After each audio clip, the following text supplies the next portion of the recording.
Okie dokie artichokes, page 60 in the Black Book.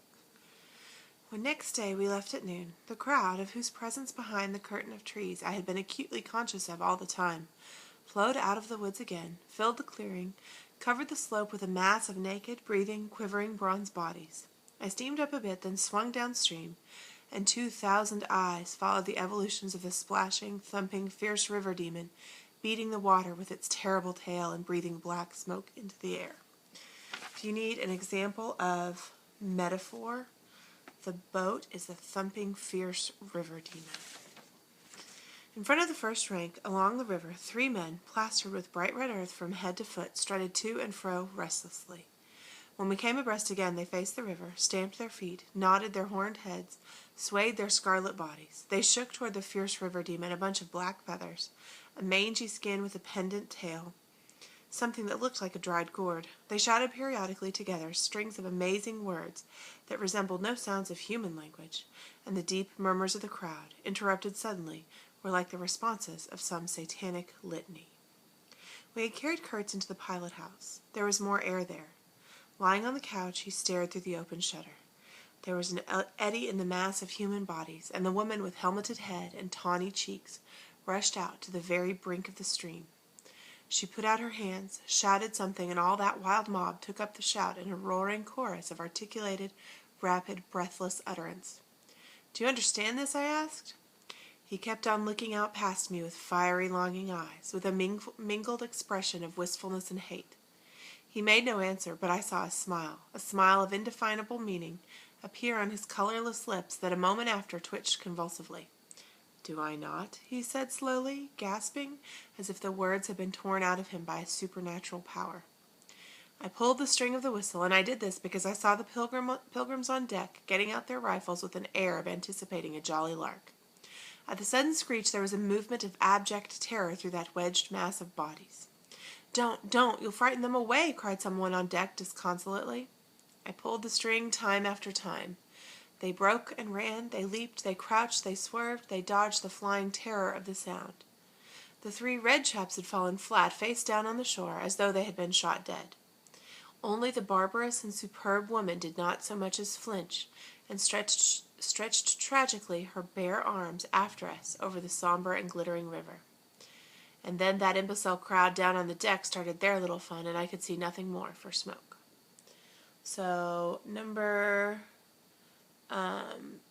22, I'm not sure if you got that on the last video, but how does Marlowe stop Kurtz from joining the natives?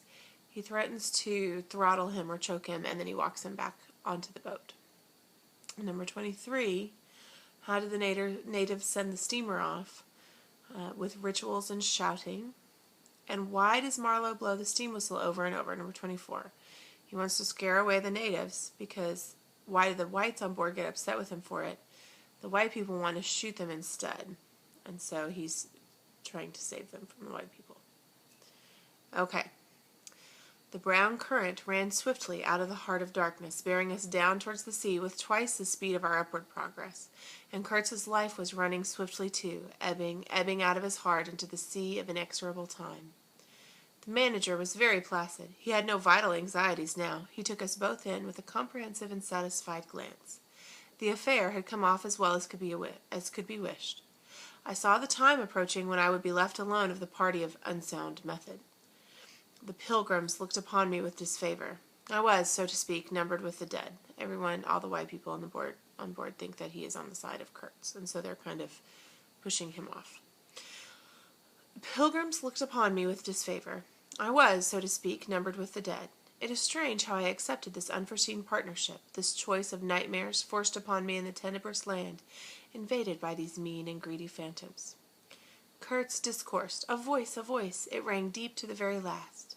It survived his strength to hide in the magnificent folds of eloquence the barren darkness of his heart. Oh, how he struggled. The wastes of his weary brain were haunted by shadowy images now, images of wealth and fame revolving obsequiously round his unextinguishable gift of noble and lofty expression. My intended, my station, my career, my ideas, these were the subjects for the occasional utterances of elevated sentiments. The shade of the original Kurtz frequented the bedside of the hollow sham, whose fate it was to be buried presently in the mold of primeval earth. But both the diabolic love and the unearthly hate of the mysteries it had penetrated fought for the possession of that soul, satiated with primitive emotions, avid of lying fame, of sham distinction, of all the appearances of success and power.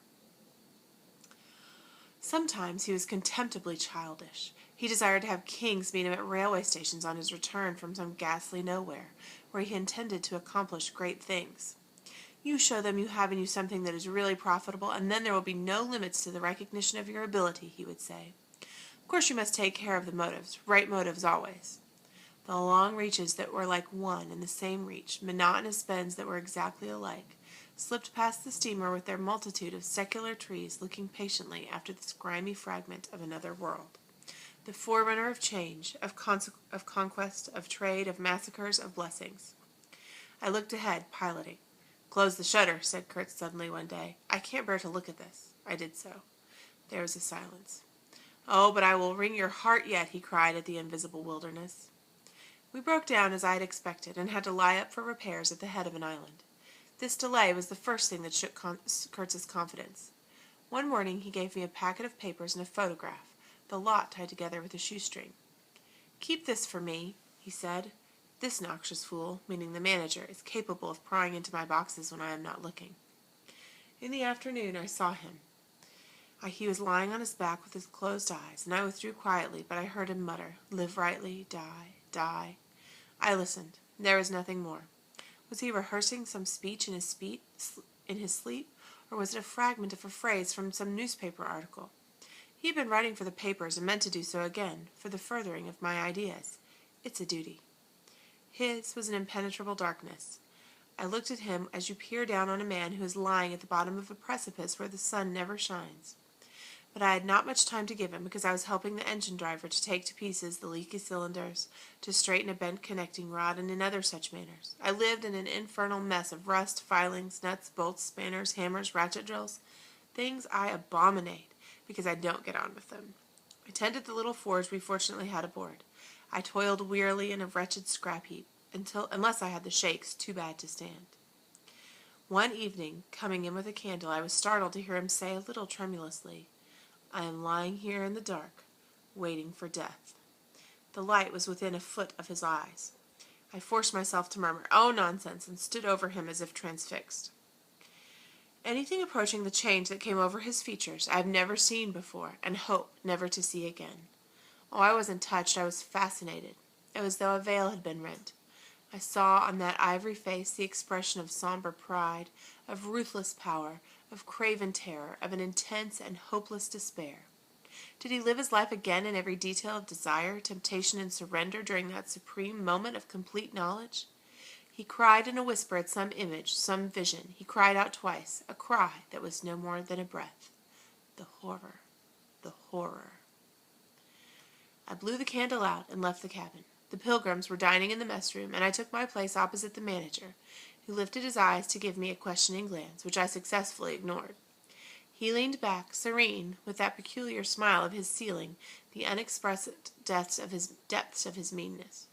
A continuous shower of small flies streamed upon the lamp, upon the cloth, upon our faces and hands. Suddenly the manager's boy put his insolent black head in the doorway and said in a tone of scathing contempt, "Mr. Kurtz, he dead." Okay, so number 25. How can you tell Kurtz's health is deteriorating on the return journey? He starts hallucinating and raving. And number 26. What does Kurtz give Marlowe? His letters and a photograph. And Marlowe watches as Kurtz dies. And what were Kurtz's last words? Number 27. Probably the most important thing to remember from this book. His last words were, "The horror, the horror." The reason they're so important is that we don't know. Does he mean he was horrified at the way he had behaved? Was he horrified at the way the Africans lived? Was he horrified about imperialism and how the pilgrims were? We don't know. Okay. All the pilgrims rushed out to sea. I remained and went on with my dinner. I believe I was considered brutally callous. However, I did not eat much. There was a lamp in there, light, don't you know, and outside it was so beastly dark. I went no more near the remarkable man who had pronounced a judgment upon the adventures of his soul on this earth. The voice was gone. What else had been there? But I am of course aware that the next day the pilgrims buried something in a muddy hole, obviously Kurtz's body. And then they very nearly buried me.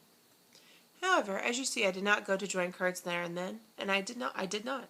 I remained to dream the nightmare out to the end, and to show my loyalty to Kurtz once more. Destiny, my destiny. Droll thing life is, that mysterious arrangement of merciless logic for a futile purpose. The most you can hope from it is some knowledge of yourself that comes too late, a crop of unextinguishable regrets. I have wrestled with death. It is the most unexciting contest you can imagine. It takes place in an impalpable grayness, with nothing underfoot, with nothing around, without spectators, without clamor, without glory, without the great desire of victory, without the great fear of defeat, and a sickly atmosphere of tepid skepticism, without much belief in your own right, and still less in that of your adversary.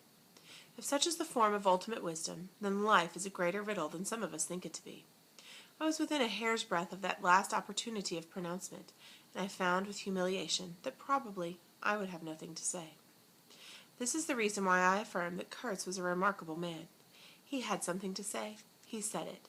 Since I had peeped over the edge myself, I understand better the meaning of his stare, that could not see the flame of the candle, but was wide enough to embrace the whole universe, piercing enough to penetrate all the hearts that beat in the darkness.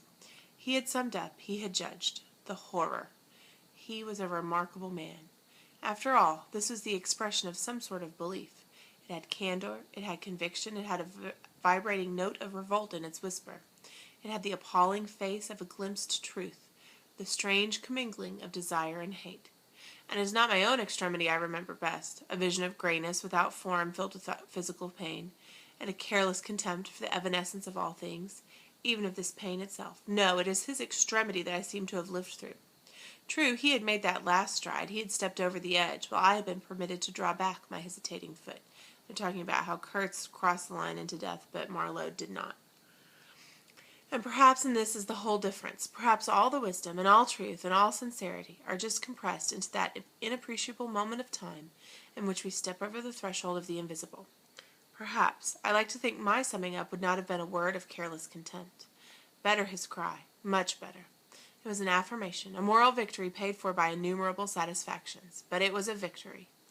That is why I have remained loyal to Kurtz at the last, and even beyond, when a long time after I heard once more, not in his own voice, but the echo of his magnificent eloquence thrown to me from a soul as translucently pure as a cliff of crystal.